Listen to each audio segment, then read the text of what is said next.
Good morning, everyone, and welcome to Bay Area Focus. I'm your host, Michelle Griego. Today, we'll hear about healthcare services for older adults, a Bill Graham Presents 2.0, and a sports medicine doctor who will tell us how to train for a marathon. But first, SARK, the author of Succulent, Wild Love, 6 Powerful Habits for Feeling Love More Often, is here to talk about her new book. And SARK is an acronym for Susan Ariel Rainbow Kennedy, but we're going to call you SARK.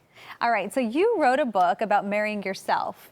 Yes. Because you knew that you could promise yourself you would never leave yourself, but then you fell in love. I fell in love, and I co-authored this book with my beloved fiance, Dr. John Waddell. So now it's Succulent Wild Love. Yes. So tell me, what is Succulent Wild Love? Well, it's a whole new philosophy of love and relationships for everyone. And the 6 powerful habits are John and I married he brought 3 core teachings to my life, and I brought 3 to his, and we married those into the 6 powerful habits. Okay, so what are the 6 habits? Oh my goodness. The first one. I know, there's a lot to go over. Yeah, well, the first one, he said to me, I'm offering you a no compromise relationship. And I thought, that sounds great, because I've never been very good at compromise. And I said, well, what are we going to do instead? He said, we're going to create joyful solutions that are better than what either one of us would have thought up on our own, and they're where everyone gets what they want. Okay. And it isn't that compromise is wrong, it just stops short. Mm-hmm. So I'm here to tell you, as an initial skeptic, I market tested this. This man moved into my apartment that I've lived in alone for 25 years. Had never lived with a romantic partner. Wow. And through all the joyful solutions, it is truly a joyful experience. How did you two meet? We met on a cruise ship. It was a metaphysical seminar cruise ship, and we went for a walk on the promenade deck, and he asked me why I was single, and I said, well, I married myself, and I didn't know how to integrate another person in. Sure. And then he said, well, I had the most wonderful marriage, and the honeymoon never ended, and the only reason it ended was because she died. And he said, I want you to know that I'm qualified to adore you. Wow. And I was like, I'm going to marry him. I just felt that in that moment. You know, and well, sure, that would be hard. If someone says they're qualified to adore you, that would be hard to. Well, and then of course, the skeptical me thought, can he really do it? Right.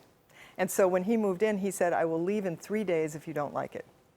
Well, that was almost 4 years ago. Wow. And we got engaged 2 years later, and we are now author together, we teach together, and he's just a remarkable soul. He's a psychologist. Friends have teased me and said, you needed to bring in a professional. And it's worked. Yeah, it's beyond worked. I mean, and so I'm sure we'll write many books together. Sure. And it's so wonderful. And it's really, the 6 habits are, I'm going to emphasize, they're not easy, but they're absolutely life-changing, and they're profound, and we give fantastic guidance in the book. John would want me to tell you that it's a very practical book. Okay. Even though it's extremely colorful and has 178 pieces of my original art. So we know one habit is giving joyful solutions. One habit. Another habit is, let's see, he said, I promise to see you as perfect, and any way that I don't is my responsibility. And I thought, that's fantastic, until I realized he would expect me to see him as perfect. Right. And I was the classic list maker and grudge holder. My younger brother used to say, how many list items does this guy have? And I'd say, well, if he just changed these 4 things, I'd be okay. But I want to emphasize, perfect is not the egoic version of perfect. It's just all of us perfect as we are right now without improvements. Yeah. And it's not that we don't have preferences, we do. And it's not that we don't want to change and improve things, we do. Well, let's put that into a real life scenario. So you get mad at your spouse about something. Oh, I get mad all the time. Yeah. And it's the opportunity. Here's a great example. We're going out for the evening. I think I look pretty, and I basically want him to compliment me. And so I'm sort of posturing around, you know, like, okay, honey, where are we going soon? He doesn't say anything. He's like logically, you know, getting ready to go. And I was like, see, he's not going to do what I wanted. He's not that complimenting type of guy. So I remembered that I have responsibility to fill myself, to give myself what I want. So I sent him down to the car. I spent a few moments in the mirror complimenting in a loving way myself.